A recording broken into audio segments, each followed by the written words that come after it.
Désormais, il n'est plus question de vendre n'importe quel type de produit cosmétique en Côte d'Ivoire. À travers cette mesure prise en Conseil des ministres ce mercredi, le gouvernement entend rationaliser la fabrication et l'usage des produits cosmétiques et d'hygiène corporelle dans le but de sauvegarder la santé publique en Côte d'Ivoire. Désormais, on ne pourra plus vendre effectivement n'importe quel type de produit qui est dangereux pour la santé publique en Côte d'Ivoire. Et pour pouvoir apprécier le suivi donc, de cette mesure, un comité national d'évaluation et d'autorisation de commercialisation a été mis en place, qui va donc organiser les activités qui sont liées à la fabrication, à l'importation, à la distribution des produits cosmétiques et d'hygiène corporelle.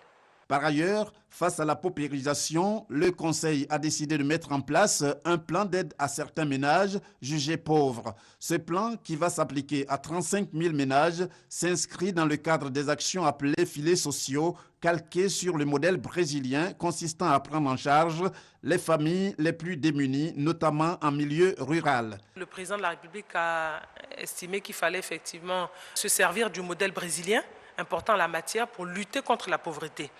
Et donc c'est cette communication qui a été faite pour nous situer sur l'état d'avancement de ce projet important. Ce programme implique des transferts monétaires non contributifs qui privilégient les ménages ou les individus les plus vulnérables en vue donc d'améliorer sensiblement leurs revenus pour lutter contre la pauvreté, notamment en milieu rural. Ce projet filets sociaux, il faut le savoir, est donc adossé à la stratégie nationale de protection sociale.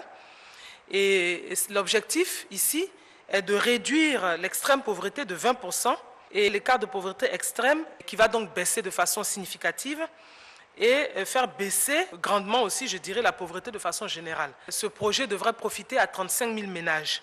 Et ce projet devrait donc démarrer très rapidement. Le Conseil s'est aussi préoccupé de la situation de l'école marquée par la grève des enseignants depuis un moment. Pour le Conseil, seule la voie du dialogue permettra de résoudre les différents problèmes évoqués par les grévistes. Le Conseil indiquant surtout que les engagements en la matière pris par le chef de l'État, le président Alassane Ouattara, seront tenus.